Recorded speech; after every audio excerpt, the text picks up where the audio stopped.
अस्सलाम वालेकुम प्यारे नाज़रीन। आज जो मैं कहानी आप लोगों को सुनाने जा रही हूँ, ये कहानी मेरी अपनी बिल्कुल सच्ची कहानी है कि किस तरह मैंने असद भाई को अपने जाल में फंसाया।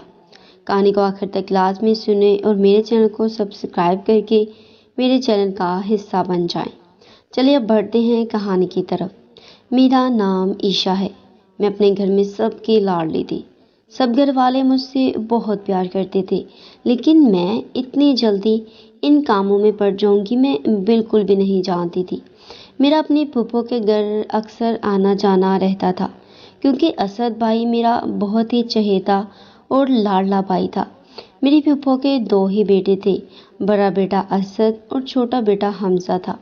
मैं असद भाई से बहुत ही ज़्यादा लगाव रखती थी, क्योंकि अक्सर जब कभी मेरे पेपर होते या स्कूल में मेरा कोई टेस्ट होता तो मैं असद भाई के पास जाकर ही तैयारी करती थी। और असद भाई मुझे अजीब नज़रों से देखते थे, लेकिन मैं अभी छोटी थी, तकरीबन मेरी उम्र 16 साल थी। मैंने कभी गौर नहीं किया था, क्योंकि मैं असद भाई को बहुत शरीफ समझती थी, लेकिन मुझे क्या पता था कि वो किस तरह के इंसान हैं। मेरी फूफो का बेटा असद, जिसको मैं असद भाई कहती थी, इस वक्त 30 साल का हो चुका था, लेकिन अभी तक उसने शादी नहीं करवाई थी। सुनने में तो यही आया था कि उसने बहुत ही ज़्यादा गर्लफ्रेंड्स बना रखी थी। जब भी मैं किसी से ये जिक्र सुनती लड़कियों वाला, तो मेरा दिल बहुत जलता था, क्योंकि असद भाई मुझे बहुत अजीज़ थे और मैं उनके लिए कोई भी गलत बात बिल्कुल भी बर्दाश्त नहीं कर सकती थी। लेकिन खैर, मैं इस बात को अपने सर पर सवार नहीं करती थी, क्योंकि मुझे अपने असद भाई पर पूरा यकीन था कि वो ऐसे बिल्कुल भी नहीं है।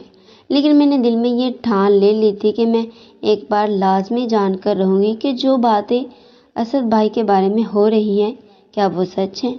एक दिन मेरा स्कूल में टेस्ट था, तो मुझे टेस्ट की तैयारी करने के लिए असद भाई के पास जाना था।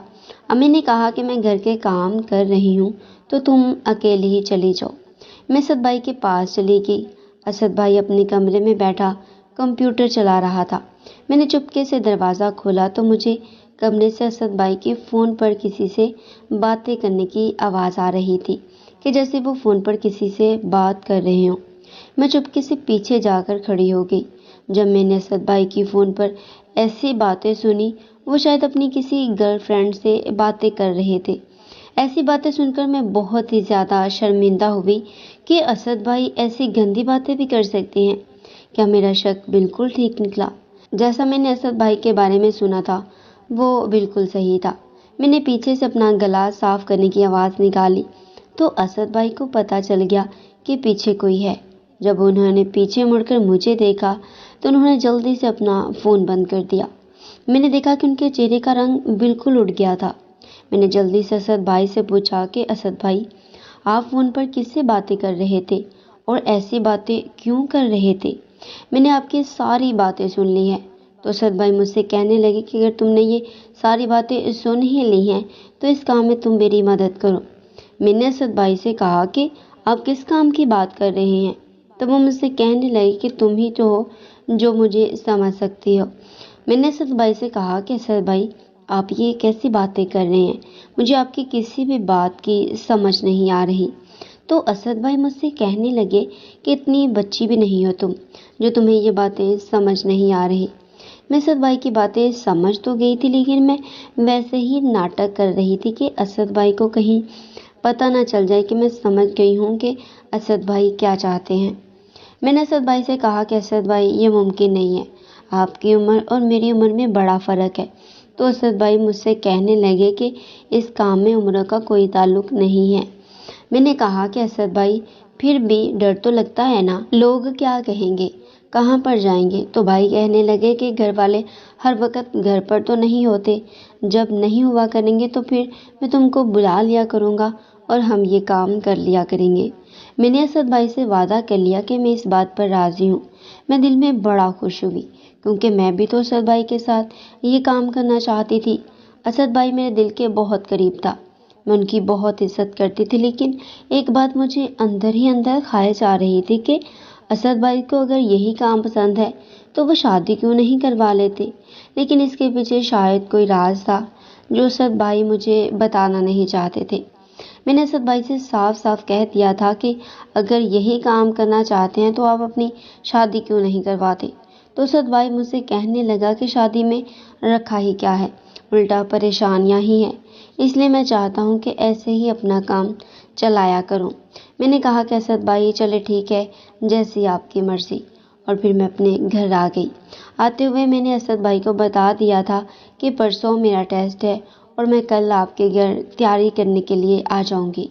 اسد بھائی مجھے کہنے لگے کہ جب میں تمہیں کال کروں گا یا تمہیں میسج کروں گا تو تم تب میرے گھر آنا، جب گھر پر کوئی نہیں ہوگا۔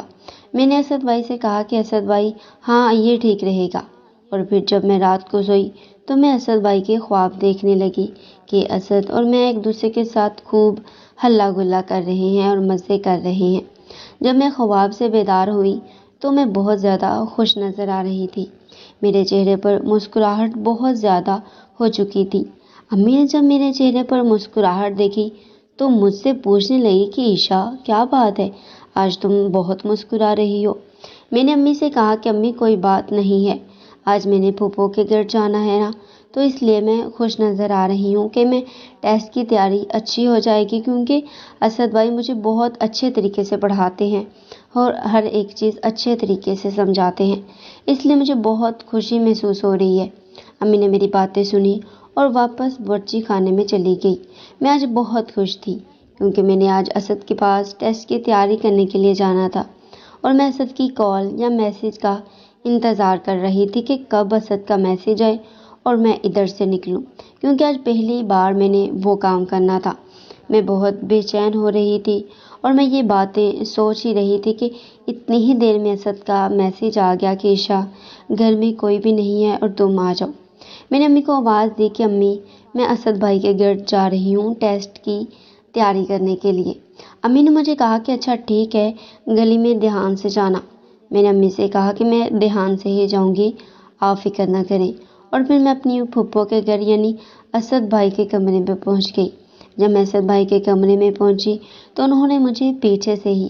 ناظرین، اس کہانی کا پارٹ 2 اگلی ویڈیو میں اپلوڈ کیا جائے گا، تو پارٹ 2 کو سننے کے لیے ہمارا یوٹیوب چینل لازمی سبسکرائب کر دیں، تاکہ جب میں پارٹ 2 اپلوڈ کروں تو اس کا نوٹیفیکیشن آپ لوگوں کو سب سے پہلے ملے۔